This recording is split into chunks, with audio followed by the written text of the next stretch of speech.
Уже совсем скоро чебоксарских театралов ожидает большое событие. Это премьера мюзикла «12 стульев» Чувашской государственной филармонии. Вне всякого сомнения, Остап Бендер – один из ярких персонажей русской литературы, каждая реплика которого уже давно разобрана на цитаты. Хотя название «12 стульев» встречается на афишах довольно часто, жителей города на Волге ждет настоящий эксклюзив. Московский композитор Игорь Зубков и поэт Александр Вулых предлагают абсолютно новое прочтение классики. Так что постановка будет интересна и зрителям старшего поколения, и школьникам, которые могут приобрести билеты по пушкинской карте. А поскольку персонажей много и большинство из них хорошо узнаваемы, достаточно вспомнить хотя бы мадам Грицацуеву и Эллочку-людоедку, на постановку были брошены все силы. Голос наполняет сценическое действие душой, чувством, мыслью, а движение придает динамичность, заставляя сердца зрителей биться в такт. Мне она ближе как эстрада, например, да, нежели уже классические моменты.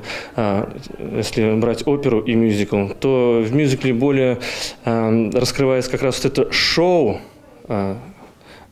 разнообразие вокала, разнообразие танцев и вообще разнообразие всего. Поэтому мне ближе всего мюзиклы, нежели чем опера. Хотя оперу я тоже очень люблю.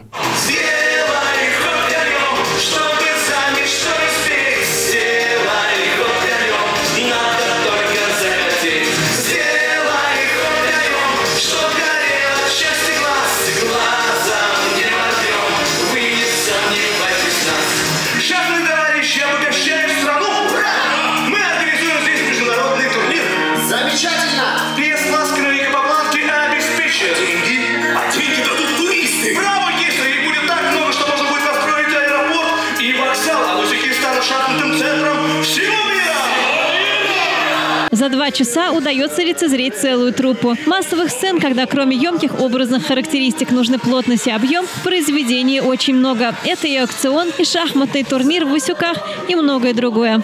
Ну, вообще, самое сложное, это вот у нас артисты, бывает, не все могут прийти, потому что работают и у нас в филармонии, и в оперном театре. Поэтому иногда бывают репетиции с тенью. Но вот это. Главное, чтобы все присутствовали. Вот это для меня самое важное. Ну, а что я жду от премьеры? Конечно же, грандиозных эмоций, как и у артистов, которые будут доносить эту историю с зрительного зала. Ну и, конечно же, энергию от зрителей, который он нам будет давать для того, чтобы мы вот эту энергию тоже сделали в одном таком масштабном месте, как в Чувашской государственной филармонии. Жанр мюзикла требует от артистов всего и сразу. Так как арии, ансамбли и хоры чередуются с разговорными диалогами и хореографическими вставками, исполнители должны уметь и петь, и танцевать, и импровизировать, пустив в ход все свое обаяние и актерские навыки. Ну, это очень энергозатратно, и